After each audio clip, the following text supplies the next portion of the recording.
एक दूर दराज मुल्क में अमीर बिन हारून नाम का एक शहजादा पैदा हुआ। वो बच्चा हमेशा अपने वालिद सुल्तान हारून और अपनी वालदा मलिका जहरा से सुना करता कि जन्नत एक ऐसी जगह है जहाँ हर चीज मुकम्मल और बेहतरीन है। शहजादा अमीर छोटी उम्र से ही जन्नत का तसव्वुर अपने जहन में बसा कर रखता। वो अक्सर सोचता, जब मैं बादशाह बनूंगा तो मैं एक ऐसी जन्नत बनवाऊंगा जो नौज बे अल्लाह की जन्नत जैसी हो। उसका ये ख्याल किसी को समझ नहीं आता था, मगर उसके दिल में ये तमन्ना दिन ब दिन बढ़ती गई। शहजादा अमीर 30 साल का हुआ तो उसके वालिद की वफात के बाद वो बादशाह बन गया।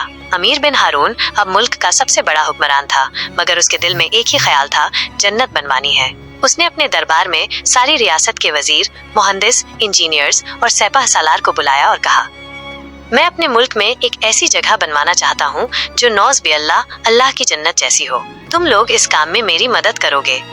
लोग हैरान रह गए, मगर बादशाह के हुक्म की ताबेदारी जरूरी थी। एक वासी और हसीन जमीन मुख्तसिर की गई जहाँ जन्नत बनाई जानी थी। बादशाह ने फरमान जारी किया, दूध और अंसल की नहरें खोदी जाएं। एक नहर में शराब और दूसरी में पाक पानी हो। हर तरह के फल और फूल लगाए जाएं जो हर मौसम में फलें। हर मकान सोने और चांदनी का हो। बेहतरीन किस्म के जानवर रखे जाएं जो सिर्फ खुशी का इजहार करें। सोने का एक बड़ा महल बनाएं जो चांदनी रातों में जगमगाए। जन्नत बनाने का काम शुरू हुआ। दिन रात मजदूर, कारखाने और मुहंदिस काम में मशरूफ हो गए। हर जगह सिर्फ तमादुन और शान दिखाई देने लगी।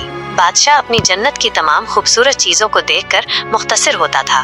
उसका ख्याल था कि ये जन्नत उसकी जिंदगी का सबसे बड़ा काम है।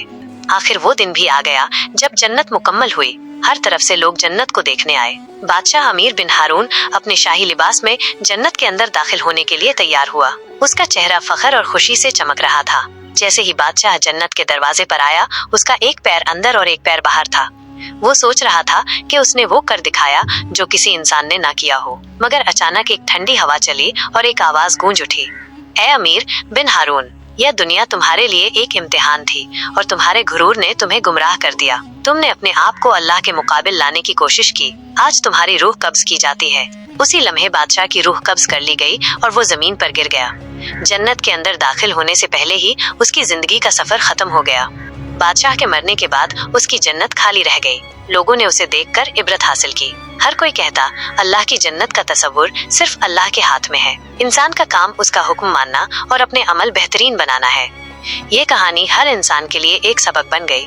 दुनिया का माल और शान गुरूर बनकर इंसान को बर्बाद कर देते हैं।